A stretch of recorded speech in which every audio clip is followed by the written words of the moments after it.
West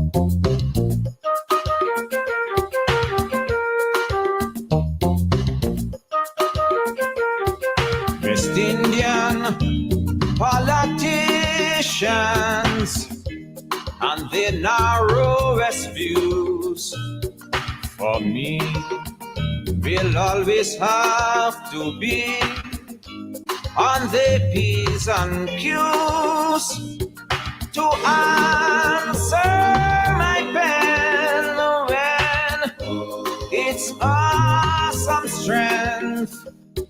They stretch, yes, stretch to any length to defend their rights.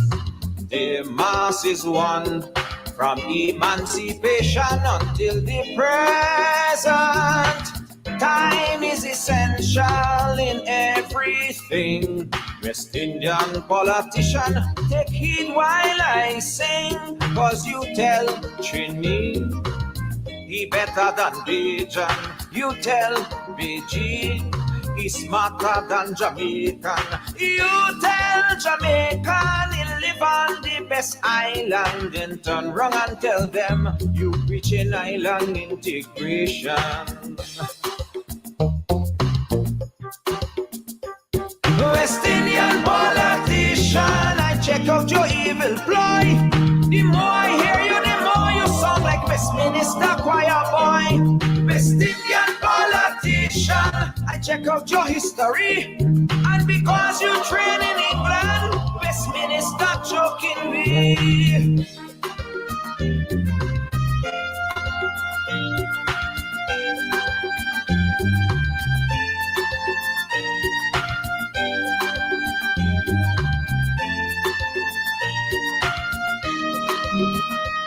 Oh, West Indian politician, you use people like a tool, and you aim and game is shameful. Divide and rule, your honestness must wither and slowly die. Your muddy river will run dry, and disaster will strike you like hurricane, wind blowing and changing every island. Time is essential in everything. West Indian politician, take heed while I sing, cause you say you don't want nothing from Guyana. You say you don't care if all them die and suffer. You laugh at Patwa in Dominica and St. Lucia, then turn round and declare you looking after the welfare. West Indian politician, I check out your evil ploy. The more I hear you, the more you sound like Westminster choir boy. West Indian politician, I check out your history. Because you train in England, Westminster choking me.